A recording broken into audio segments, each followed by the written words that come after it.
Alright, man, where the hell is Jermall Charlo? We all know that we came back from this pandemic, and Jermall Charlo, along with his brother Charlo, was pretty much the opening, the welcome back to the sports when they did a pay-per-view for like 4 or 5 different title fights.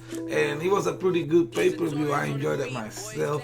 And Jermall Charlo looked sensational during that fight against Derevyanchenko. Then a little bit after that, we started seeing how other fighters started to come back, including Triple G, Canelo Alvarez, Andrade's being back in the cameras, being very loud. Billy Joe Sanders is coming back as well. They perhaps face each other, and for sure the winner will be facing Canelo Alvarez. But in the meantime, we don't hear nothing from Charlo. We don't know when he's coming back. We don't know who he going to fight. I think he should be fighting Triple G, but we all know Triple G does not want that fight. Triple G is pretty much looking for another easy fight to see if he can cash out against Canelo later on. But to be honest, I don't think that Canelo fight is gonna happen for Triple G. So I really believe that he should be pushing for this Jermall Charlo, or Jermall Charlo should be making a move if he's not going to secure a big fight in the middleweight division. We must remember that Jermall Charlo is 30 years old. He is in his prime, straight up. He's not gonna get any better than what he is today, and I'm afraid that he is wasting his best moment of his prime facing low caliber opponents. I think that if he's really looking into that Canelo Alvarez fight, then he should try to see if he could challenge Caleb Plant for the 168 title that he got, because let's be honest, they're both PBC fighters. That fight can be made, and then if you do that, then you have Canelo from both sides. You have him at the middleweight division, and you have him at the super middleweight division, because Canelo Alvarez said that he was going to unify at the 168 pound division. Another big fight and easy fight to make, not Canelo, will be David Benavidez.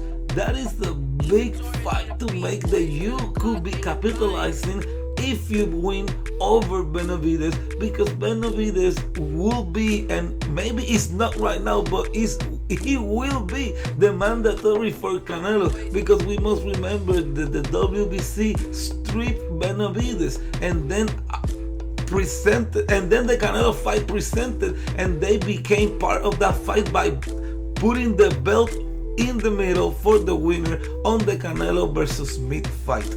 Another big fight that could take place is Chris Eubank Jr.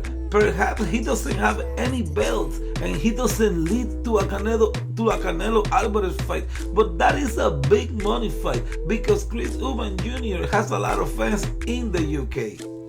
And like I said earlier, if you're not gonna fight a champion, then fight at least a big name and build your resume, because you need to. You are at your prime. You can face somebody like Daniel Jacobs, which is a little late on that fight, but it's still a good fight. Even a Callum Smith, that is a good fight as well.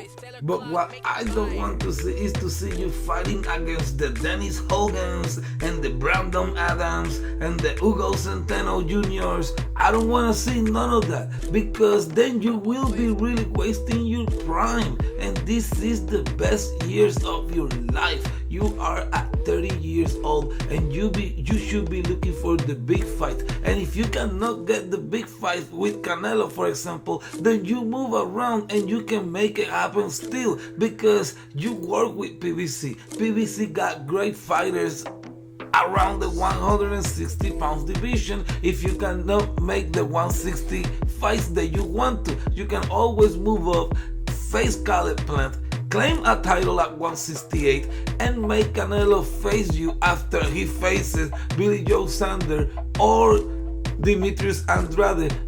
which by the way are great names because he keep fighting champion after champion while everybody is waiting on him. And you gotta stop doing that. You gotta start searching for your own legacy because you are at your prime. The Canelo Alvarez fight is always going to be there because you are a great fighter yourself.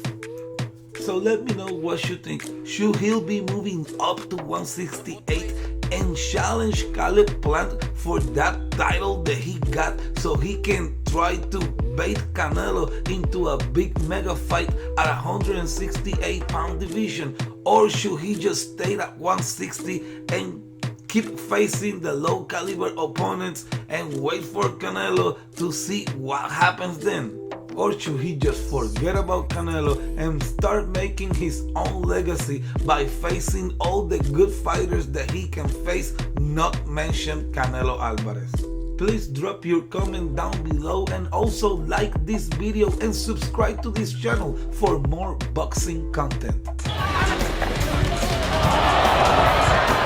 Lucas Brown will try and chat one more, but he can't. Sorry, man. Can I ask, do you have a message right now for Deontay Wilder, man? Yeah, Deontay Wilder, go suck my nuts. That's the message. For having the character to throw with him and Wilder hit Brazil so hard, they are feeling it in Brazil. Mamma mia! That is what Deontay Wilder wanted. The early part of this fight was a body shot, uppercut, tremendous shot. Vladimir in trouble. Joshua's trying to finish him. Right down. Down goes Klitschko. Amazing career. Second knockdown is aimed at ending the fight. Body shot. Left hook upstairs. Right hand. David Fields is going to stop it.